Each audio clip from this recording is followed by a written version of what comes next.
অবশেষে মৌলির বিয়ের আসরে ফেটে পড়ল একের পর এক বিস্ফোরক সত্য।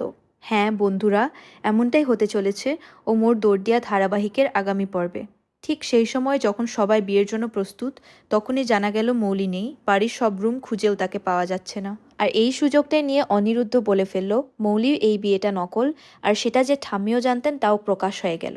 একসময় বিদ্যুৎকে সবার সামনে সত্যি বলতে বাধ্য করা হলো, আর ঠিক তখনই বিদ্যুৎ স্বীকার করলো মৌলি বিয়ে করতে চায় না। সব মিলিয়ে পরিস্থিতি যখন চরমে, তখন হাজির হলো মৌলি।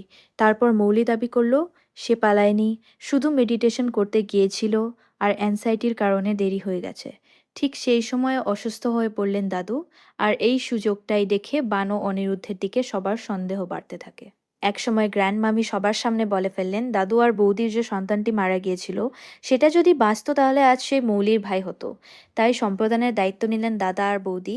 তারপর গ্র্যান্ড মামি ইলেকট্রিশিয়ানকে দিয়ে বিয়ের খিলতায় গোলমাল করার চেষ্টা করলেন। কিন্তু আটকালো কি? ঠিক সেই সময় নয়নতারা রায় নামের এক রহস্যময় নারী এসে হাজির, আর এই সুযোগটাই নিয়ে সে অনিরুদ্ধকে হত্যার হুমকি দিতে শুরু করলো। সব মিলিয়ে পরিস্থিতি যখন বিস্ফোরণের মুখে, তখন নয়নতারা বলল অনিরুদ্ধ যখন বাবা হতে চলেছে তখন তাকে বিয়ে করা সম্ভব নয়, তাই তার মরে যাওয়াই ভালো। আর ঠিক সেই সময় চুপচাপ চেপে দিল সেই বোতাম।